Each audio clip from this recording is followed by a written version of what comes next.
Hey everyone, welcome back to my channel. It was so much I wanted to say. A lot of time I do videos and it's it's so much I want to say after the video that I leave in the comments. Stuff I think about after a video, but this one I feel like I need to do a second part. So here it is. Basically, no means no, part two. I was just thinking, you have to be very careful, not paranoid, not over friendly. Um,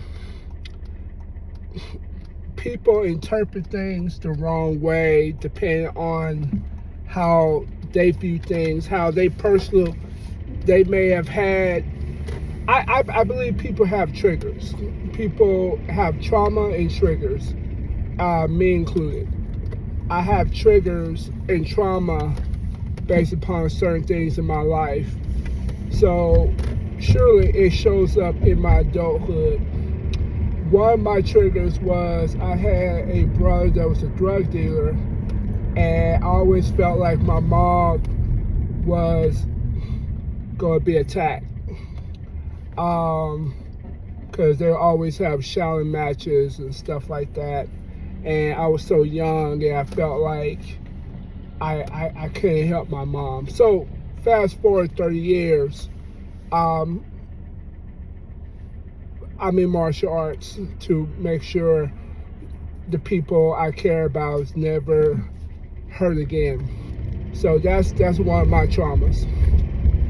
So imagine a coworker may have a trauma of a relationship or a byproduct, or you look like somebody, or you wear a certain fragrance. That brings back trauma for different people. And I'm not saying that you being alive is, you shouldn't have to be you. I'm not saying that, but it's certain things you just want to kind of stay away from. Like I said in other videos, certain jokes, you got to be careful what you say, because people take it different ways.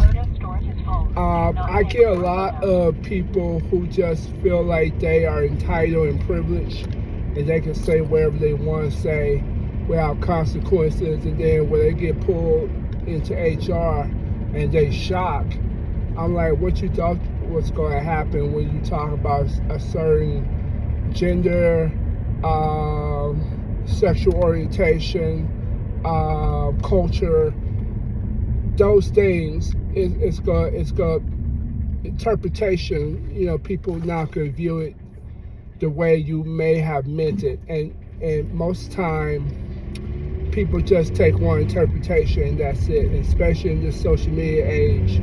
Everything is like a snippet or a clickbait, and then they'll run with it and then miss the whole message. I think you have to be super careful how your body position. You don't want to leave in signs that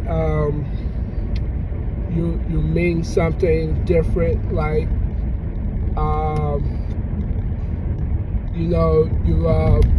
let's say you have a wide stance, or you put your hands like where your pockets are and your hands out. That's usually some sign of authoritative.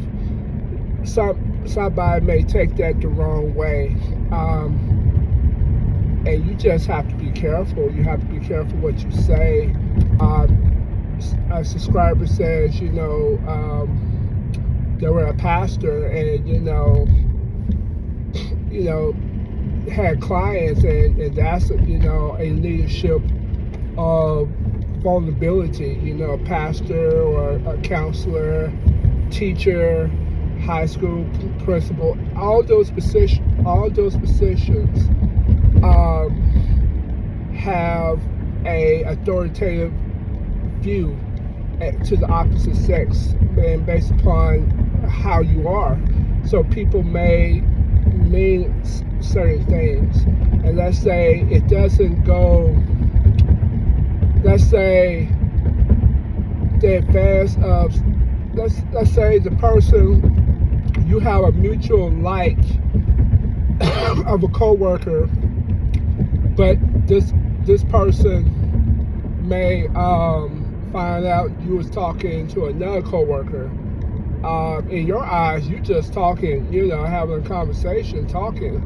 But to her, it may be, oh my God, you talking to Sheila, and I know Sheila, she's a whore, and then you just put yourself in a very messy situation that don't have to be. And that's if you trying to, date your coworkers and stuff like that.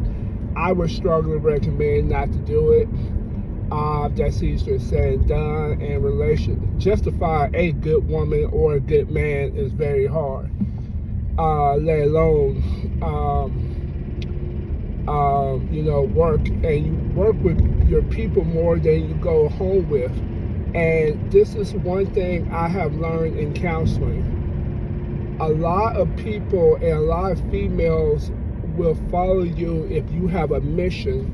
A mission of your life. If you seem like you got something going on, you're a success, you try to have a vision, you try to have a mission going towards something, there is a possibility she gonna be attracted to you based upon, oh, he got something going on in his life. He's about something. I'm gonna see what he's about. I learned that from a counselor last year. It's the mission. If she sees that you have a mission about yourself, there's a tendency of attraction. I'm not talking about just the regular booty calls. I'm not talking about that. I'm just talking about a relationship. And guess what? You spend more time at work than you do at home. So it's a possibility those things can happen. I'm not an expert. I'm not claiming to be a relationship expert. I just know a couple people that been in situations and it backfired. In fact, I know a person who lost his career as a counselor because he had the mindset to sleep with the client, and then when it didn't go right, guess what she did? That client told a staff member what happened, and not only he lost his job, his license was suspended for a good period of time until the investigation and came out substantiated. But that almost destroyed his marriage, almost destroyed everything that he had going for himself. I wouldn't do it. I strongly would not do it. If you feel like you gotta date that coworker, find a job, or be very, very careful. You gotta know that you're really, really, really the one. It's just, you just have to be careful. You gotta be careful how you position yourself. I don't even trust being in elevators, per se. I say hi, how are you, good morning, and I stay in my distance. I don't do a lot extra. Now, if I know a coworker, hi, you saw the football game, if they watch sports.